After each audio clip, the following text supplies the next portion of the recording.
de los 11 aspectos claves en el control de calidad de la fabricación de los quesos artesanales, ¿no? Como ustedes saben, el control de calidad en la fabricación de quesos artesanales es un proceso que yo diría que es crucial. ¿Por qué? Porque asegura la excelencia, asegura la seguridad alimentaria y cada lote que producimos es estándar, es coherente, ¿verdad? Y eso va desde la selección de los materiales hasta el almacenamiento y el transporte, ¿no? Por supuesto, tenemos que transportar todos nuestros productos, ¿no? En cada etapa del proceso debe haber un protocolo y debe estar meticulosamente controlado para mantener así los estándares de calidad que uno está esperando.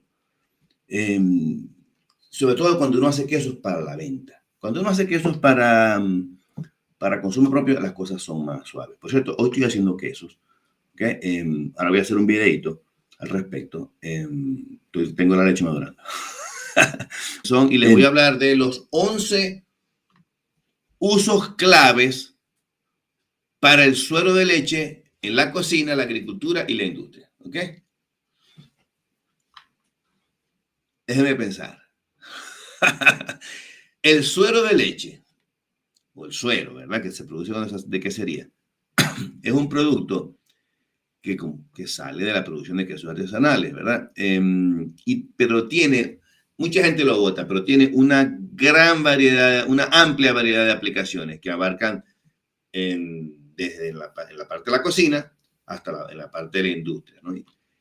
Y les voy a dar algunas, les voy a dar 11 aplicaciones que ustedes pueden utilizar y que pueden poner en práctica, ¿no? Y el primero es el más fácil, hacer ricota o requesón, ¿ok? Lo pueden hacer ricota o requesón.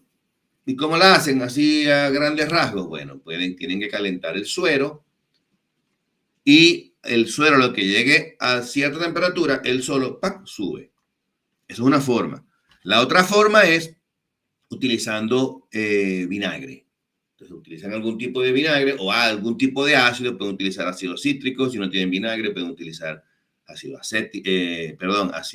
limón. En fin. Entonces, ¿por qué la cuajada es demasiado suave? ¿Okay? Cuando la cuajada es demasiado débil, la coagulación no es normal. La cuajada tiende a producir demasiado fino. La mosquita por ahí echando vaina.